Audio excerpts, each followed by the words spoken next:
Okay, hey everybody. We're gonna do a quick practice on 6.5. There's only one kind of problem in here, and that's the confidence interval. So I think we'll go ahead and jump in on this. So I thought I'd show you question 3 first. Questions 1, 2, and 3 all have sort of the step-by-step process here. So I thought I'd go through the step-by-step process, but I'm actually gonna do question 5. Okay, so it says to compute a confidence interval for a population mean mu when the population standard deviation is known, that's sigma, you'll need a sample mean from a random sample of size n and a population standard deviation. Okay, so first step is you have to verify the criteria for approximate normality are satisfied. Either the sample size needs to be bigger than 30 or the population the sample is drawn from is normal. Okay, so I think if we just jump ahead to question 4 here, you'll see that it says from a random sample of 51 UCLA college students. So your N is 51 on this. And that needs to either be bigger than 30 or the population is normal. So we do have that it's bigger than 30. And so we can say we've satisfied that first check. Then it also said to get a sample mean, so our X bar you can see is a mean GPA here of 2.92. Okay, and the population standard deviation here is 0.20. We'll use a sigma for the population standard deviation, 0.20. And then what's a 90% confidence interval here?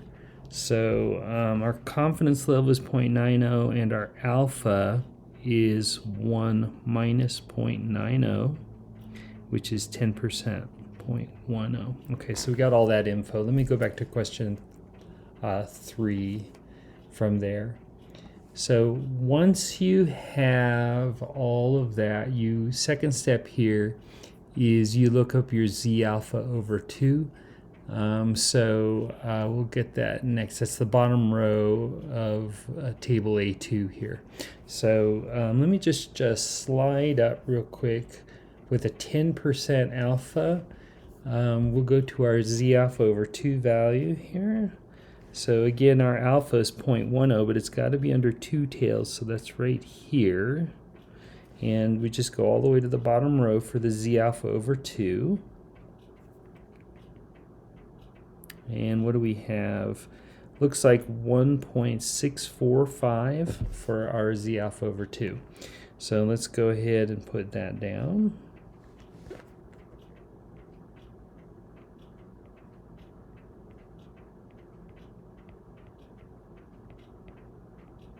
Okay, so I got it. Now let's get back to the problem here. So once we have the z alpha over 2, you would compute your margin for error here. So the margin for error formula is that z-score z sub alpha over 2. And then we do times sigma over the square root of n. Okay, so that would be the 1.645. Standard deviation is, where to go, 0.20. And then over the square root of our sample size, which was 51 here. So we'll go ahead and run that real quick on the calculator. 1.645 times, we'll do a fraction here, and it's 0.20 over square root. Sample size was 51 here. So, and we're going to round this. Let's see. Well, we'll have to figure out how much to round that. So it's 0.0461. I'm going to keep a lot here. 04607 is what it's probably pretty close to, but I'm sure we won't keep that many digits when we put the answer in. I don't have the problem in front of me, so for the moment, we're going to just leave it. Actually, now let's go ahead and take a look at question 4 here, and we can put in what we've got so far.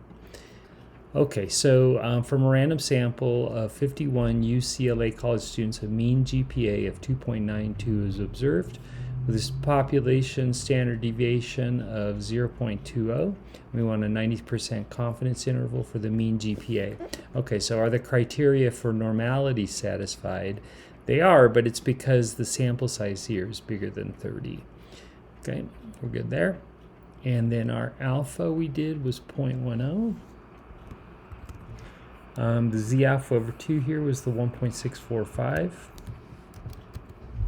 Margin for error 0.046. Now this one's 3 places after the decimal, so I'm going to go 0.046.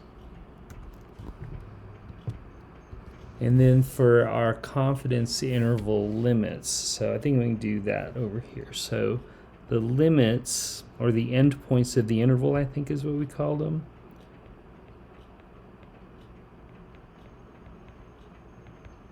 Those are the x bar plus or minus our margin for error. So if we do x bar minus our margin for error, we're going to get 2.92.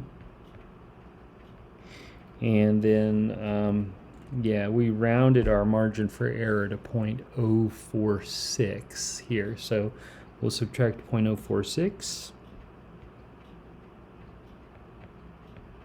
And also add it.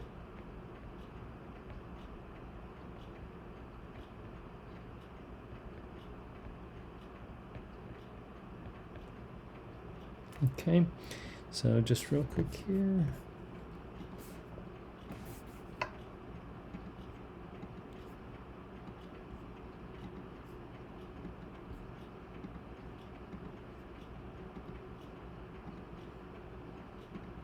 So it's 2.874, and this one says we're going to round to, oh, it says 3 places, so I guess that's good. 2.874.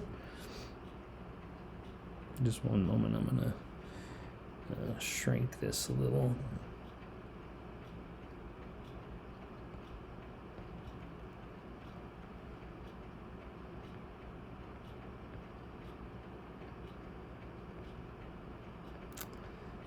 Okay, and then when we add these, I just like to copy paste the subtracted value. So I use the up arrow to highlight it, press enter, and then I can edit that.